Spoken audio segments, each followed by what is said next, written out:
What's going on, guys? This is Jan coming from you from the Arcane Lighthouse, bringing you another deck profile video.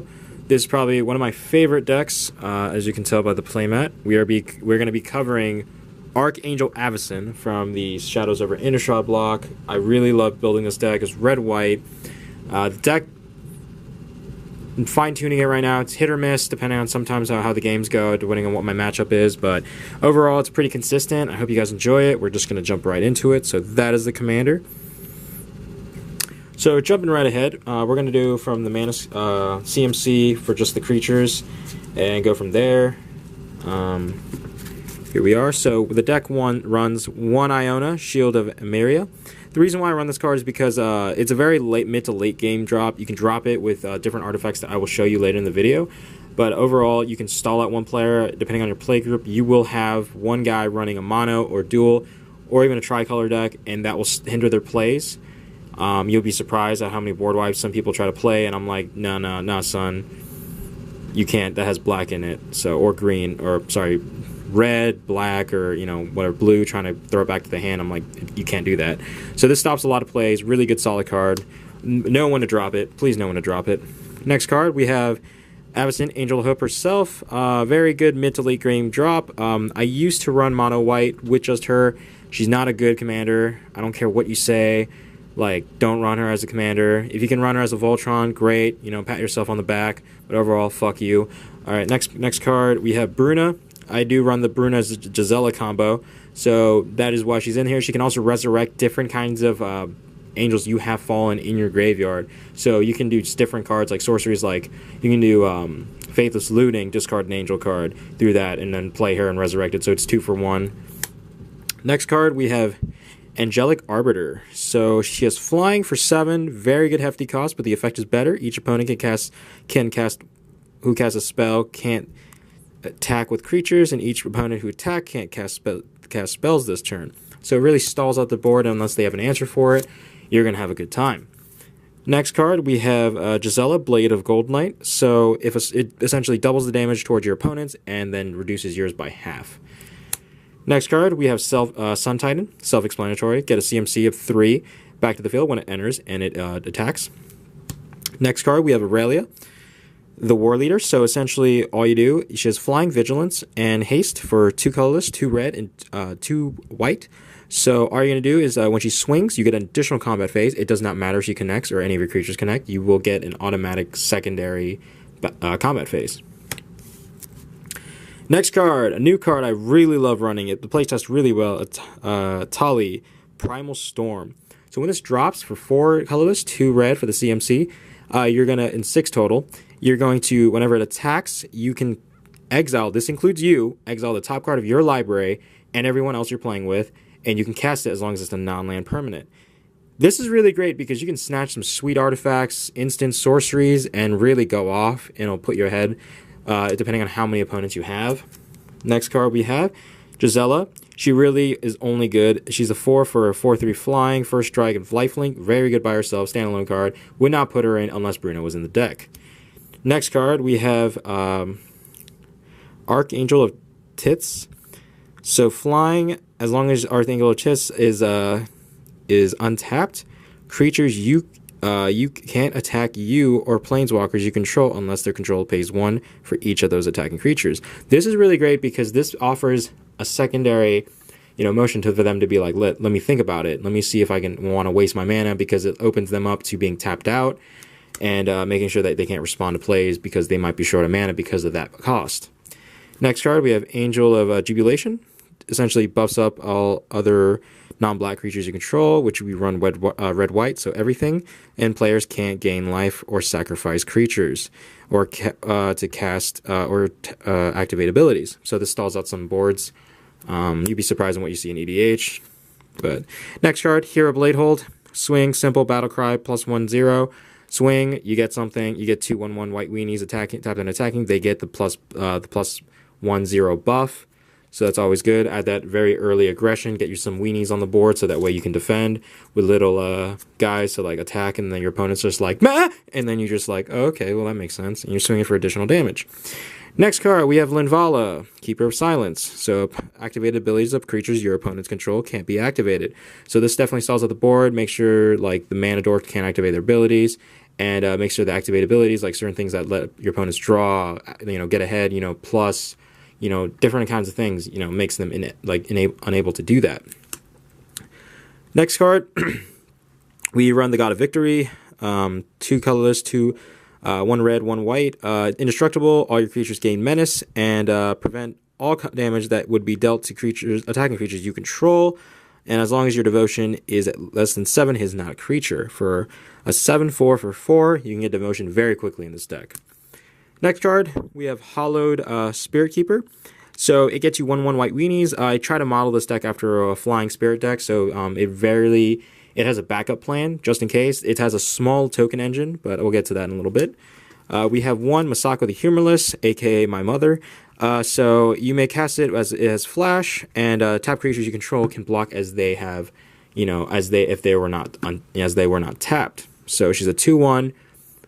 She makes it so that you can extend, even overextend, and have the ability to block the next turn. So if you have anything like first strike, flying, double strike, your opponents will think twice because that will be on the board unless they go with unanswered. Normally you want to keep a Lightning Greaves or Swiftfoot Boots on it at all times if you can. Next card, we have Thalia, Heretic Cathar. First strike, it essentially makes your opponent's non-land creatures and non-basic lands enter tapped. This will stall your opponent's board for 3 mana. Very good early drop, terrible late game, but depends on your playstyle. Next card, we have Monastery Monk. Monastery Monk is great because every time it has prowess, so whenever you cast a non-creature spell, this creature gets +1/+1 until the end of turn, and every time you cast a non-creature spell, you get a 1/1 monk creature. So that little token package really establish your board early on, and defend yourself till you can go off with your bigger angels late in the game. Next card, we have Duragar, Hedge Mage. So whenever it enters the battlefield, you control mountains, destroy target artifact. When you control the plains, you can destroy target enchantment. If you have both, it's a 2-for-1. You can pop both for one red or 1 white and 2 colorless. Next card, we have Fiend Hunter, aka Oblivion Ring on a stick. Very good card. It's a 1/3, so it can kind of block and it really stalls your opponent out, so that way they can't get some of their key pieces on the board, because you play this in response to it. Next card, we have a Silverblade Paladin. Good card because it has Soul Bond. Creatures that it's bonded with gets double strike, or gain double strike. Next card, a little out of order, but Solemn Simulacrum enters the battlefield. You get a basic land on the battlefield tapped. When it dies, you draw a card. All right, moving on, we have this card. The Chaplain. So it's lifelink for 3 colors, 1 white. Why I'm running this is because it's a 3/1. You can block with it. You can exile for 2 colors, 1 white, to get 2 1/1 spirit tokens. So I might replace later on for if something better, more efficient comes out, but so far this works really well. Next card, we have Thalia's Lancers. Really search for your Brizella or Bruna. So that way you can get the Gisela or Bruna, so you can get the Brizella combo off. Very good. Just really set up the play, so that if you're missing one key game piece, you can go from there. Next card, we have Angel of Sanctions. Pretty much, you can exile something, you can embalm it again. So it's like 2 Oblivion Rings. So it's more bang for your buck. Next card, we have Banefire Leash. So other red creatures you get +1/+1. Other white creatures get +1/+1. If they're dual, they get both buffs. And whenever you cast a red spell, you can deal 3 damage to target creature or player. And whenever you cast a white spell, you gain 3 life. So one of the lieges that are really good. Next card, we have Herald of War. Flying, whenever you attack, gets a +1/+1 counter on it. And angel and human creatures cost 1 less depending on how many +1/+1 counters this has. So the bigger it is, the cheaper you can get your angels and humans out on the board.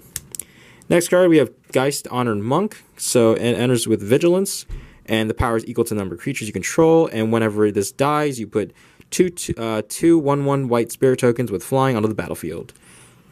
Next card, we have Knight of the White Orchid. So it's first strike for 2 white, which is really hard early game if you don't have the 2 planes or the duels to really pay for the cost.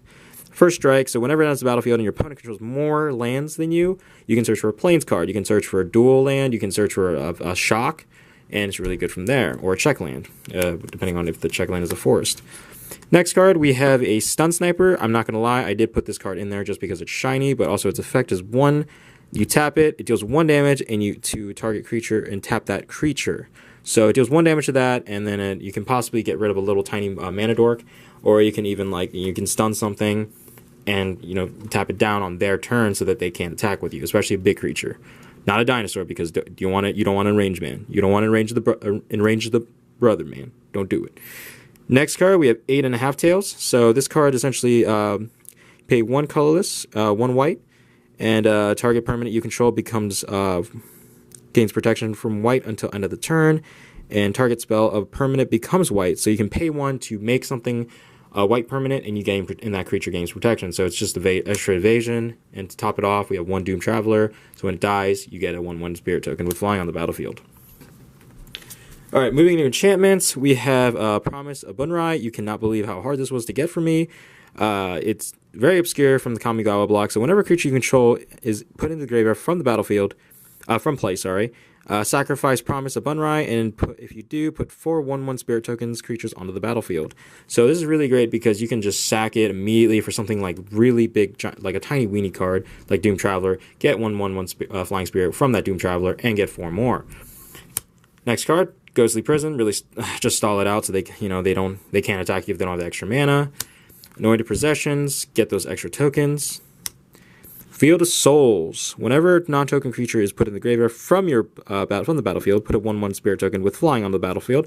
So here's the small token engine. So it's that even though your creatures die, you always have that secondary defense line that you have.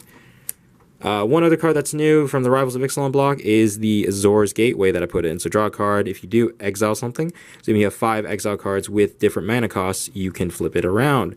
Now this offers you a great amount of mana depending on how your life is, of 1 color, and it becomes a land. Expands your plays, and you can go off from there.